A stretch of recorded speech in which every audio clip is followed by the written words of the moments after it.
တငယ်ချင်းများအားလုံးမင်္ဂလာပါ Food BKK Channel မှာပြန်လည်ကြိုဆိုပါရစေဒီနေ့တော့ကျွန်တော်ငါတစ်တာမုတ်တီငပိတုတ်လေးကျွန်တော်ဒီနေ့လာပြီးတော့တုတ်ပြသွားမှာဖြစ်ပါတယ်ငပိလေးနဲ့ငါတစ်တာလေးနဲ့ကိုမုတ်တီလေးထည့်ပြီးတော့တုတ်ထားပါတယ်အရင်ဦးဆုံးကျွန်တော်ဒီမှာကြက်သွန်ဒီကြတော့နှလုံးပါเนาะကြက်သွန်ဒီနှလုံးကိုကျွန်တော်ဒီမှာခပ်ပပလေးပေါ့เนาะကျွန်တော်လီးထားပါတယ်ကြက်သွန်ဒီကိုကျွန်တော်ဒီနေရာမှာရေမဆေးပဲနဲ့နှလုံးစလုံးကိုကျွန်တော်ဒီမှာလီးထားပါတယ်เนาะကြက်သွန်ဒီရေမဆေးဘူးဆိုတာကြက်သွန်ဒီပပလီးပြီးတော့ရေမဆေးထားပါဘူးเนาะပြီးရင်ကျွန်တော်ဒီမှာငရုတ်ဒီဇိုင်းနဲ့ငရုတ်ဒီအမဲ့လေးတွေကိုလည်းဒီမှာအနှင်းငယ်ကျွန်တော်တုံးထားပါတယ်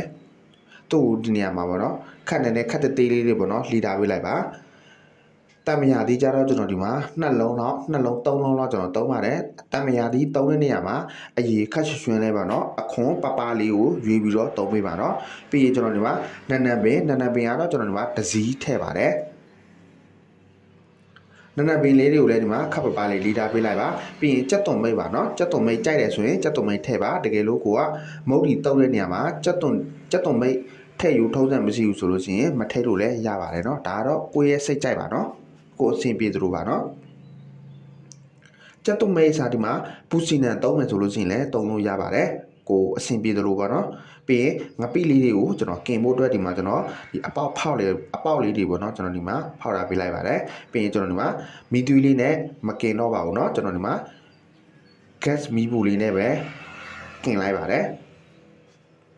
ဒီနေရာမှာအနေငယ်ကြက်လာပြီဆိုလို့ရှိရင်ရပါပြီเนาะကျွန်တော်တို့စပြီးတော့တုပ်ဖို့အတွက်ဒီကျွန်တော်တို့တုပ်မဲ့ခွက်ထဲမှာပေါ့เนาะငပိလေးတွေထည့်ပါမယ်ပြီးရင်အစောကပလီးထားတဲ့ကြက်သွန်နေရဲ့ငရုတ်ဒီစိမ်းရဲ့ကိုဒီမှာထည့်ပါမယ်ကိုကကျွန်တော်ကတော့ဒီနေရာမှာနနပင်လေးမှာအနေငယ်ထည့်လိုက်ပါတယ်ပြီးရင်တံမယာဒီအရေခက်ရွှန်းလေးပေါ့เนาะညှစ်ထည့်ပါမယ်ဒီနေရာမှာငပိတုပ်တဲ့နေရာမှာတံမယာဒီကအဓိကပါပဲเนาะအရေခက်ရွှန်းလေးအရေများရတယ်လေပိုကောင်းလေးပါပဲเนาะ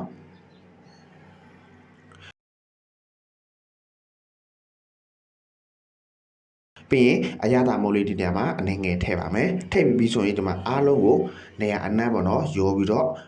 မှွေပေးလိုက်ပါနော်ရောပြီးတော့နေပေးလိုက်ပါ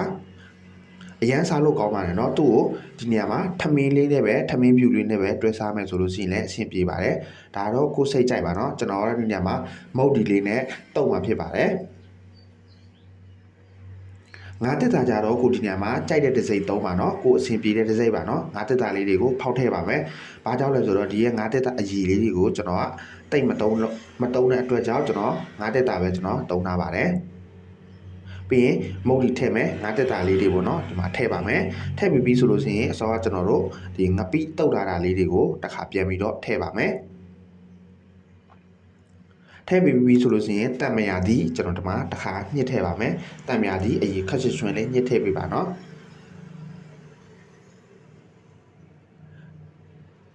ဒီမှာတံမယာဒီတွေထည့်ပြီးဆိုရင်အစောကအရွက်လေးတွေပေါ့เนาะကြက်သွန်မိတ်ရဲ့နနပင်ရဲ့ကျွန်တော်ဒီမှာထည့်ပါမယ်ပြီးလို့ရှိရင်အရသာမဟုတ်ပေါ့เนาะအရသာမဟုတ်နည်းငယ်ထည့်မယ်ဒါကတော့ဆန်လော်တောင်းဖြစ်ပါတယ်ဆန်လော်တောင်းလေးတွေကိုလည်းဒီမှာနည်းငယ်ထည့်ပြီးငန့်ပြရည်မှာနည်းငယ်ထည့်ပါเนาะကျွန်တော်ကတော့ငန့်ပြရည်ပဲကျွန်တော်တုံးထားပါတယ်အားလုံးထည့်ပြီးဆိုရင်ဒီနေရာမှာအားလုံးကိုရောတမမှွေပေးလိုက်ပါเนาะအရန်စားလို့ကောင်းတဲ့ဒီလန်းလေးပါเนาะတငယ်ချင်းတို့ကြိုက်ကြမယ်လို့ကျွန်တော်ထင်ပါတယ်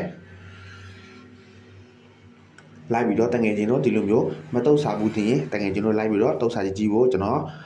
တိုက်တွန်းလိုက်ပါရစေเนาะအပေါ်ငံမြည်ပြီးအရသာလိုတာထပ်ပြီးတော့ထည့်ပေးပါเนาะကျွန်တော်ရဲ့ Food BKK Facebook page နဲ့ YouTube channel လေးကိုလည်းဟင်းချက်ဒီလေးသဘောကျတယ်ဆိုရင် like and follow subscribe လေးနှိပ်ပေးဖို့ကျွန်တော်တောင်းဆိုလိုက်ပါရစေကျွန်တော်တို့နောက်တဲ့ဗီဒီယိုမှာပြန်လည်ဆုံတွေ့ကြပါမယ်အားလုံးကိုကျေးဇူးအများကြီးတင်ပါတယ် bye bye